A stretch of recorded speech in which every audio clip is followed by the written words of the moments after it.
time sharing operating system. As the name suggests that this particular operating system will going to share the time which is allotted for execution of the tasks.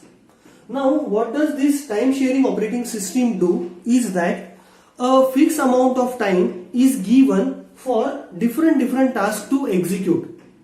That particular time is also considered as a quantum. So in that particular quantum, that particular task has to be executed. This particular time sharing operating system is also used in multitasking OSs.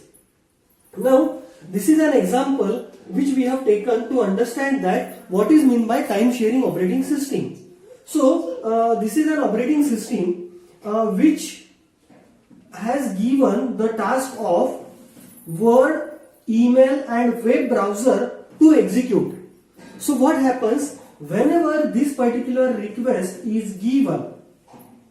So all these requests are gathered at operating system end at the similar location. So what this will gonna do is this will gonna share the time. And by sharing the time, it will gonna give this particular input to the central processing unit, and so it is called as the time sharing operating system. So now there are some advantages and disadvantages of time sharing operating system. They are: each task gets an equal opportunity here in this time sharing operating system, because every task is getting the chance for execution. The Word is one task, email is another task, web browser is another task.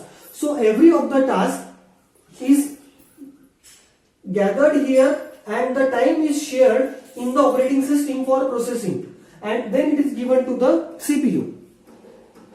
Less chances of duplication of software. CPU idle time can be reduced because the time is shared, so each time quantum is taken care that this particular task has to be executed in some or another time quantum. So the CPU idle time is getting reduced. Disadvantages now: reliability problem, because we are sharing the time, so there is a problem of reliability. One must have to take care of the security and integrity of the user, programs and data. And data communication problem might be there in the time sharing operating system. So there are some examples like Multics and Unix. So these are the operating system which are the example of time sharing operating system. As the time have evolved, the people have more or started using the next type of operating systems, that is known as distributed operating systems. Now we have learned batch OS, time sharing OS, and now we are learning distributed operating systems. Now in nowadays the distributed systems have become more famous because those systems are containing various nodes at various locations, and those nodes are having their independent processor and independent memory system. And because of that, what happens? The variety of possible combinations of computers can be gathered at a one place through a network, and those different configurations of the computers are helpful for executing various tasks. That is but obvious. And so these distributed operating systems are also called as loosely coupled systems. And why, with the help of the advantages and disadvantages, we will see that. But now, how does the distributed operating system looks like?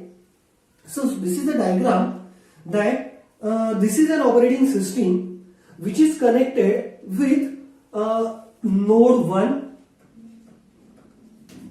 node 2, and this is the another node, that is node N. So these are different nodes, and which are having different configurations. So you can see that it has its own CPU, it has this primary memory system. Now in the similar fashion, this is for all the different nodes. So nowadays this is the requirement that if we need to process the huge amount of tasks, so we need that the processors are of different variability. And with this particular distributed operating system, so you can observe here, this is the common operating system over here which is connected to different nodes. So with this particular requirement, it is possible that we can process the complex task with the ease. Now we will see some advantages and disadvantages of distributed operating system. The very first advantage of distributed operating system is that the failure of one node will not affect the another node. So now let us say that a task is being given to the complete distributed OS. So if this particular node fails, so there will not be a problem, because this particular node and the remaining node on the network will going to complete that task. And the task which this particular node cannot be performed, it will be given to some another node. So the another advantage is, since the resources are shared, the computation is highly fast and durable, because multiple nodes are there who are responsible with their processors to execute the data, to execute the task. Load on the host computer reduces.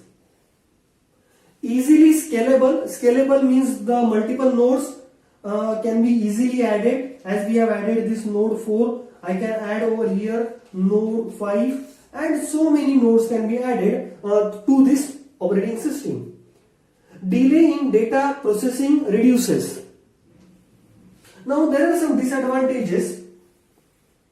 Failure of main network will stop the entire communication, because this is the main network, and through this network all the nodes are connected with each other.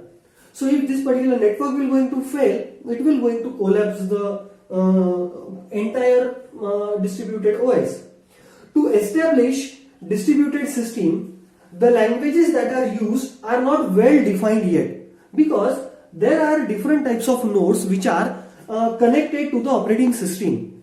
So there comes the issue of compatibility, there comes the issue of communication between one node and another node. So the languages are not well defined. Even the software which will going to execute this particular distributed OS is not well defined yet, because it is very complex. But of course there are some pros and cons for each operating system, so we are learning all of them one by one. And the example for this distributed OS is a locus operating system. Now we will see that how does the network operating system works.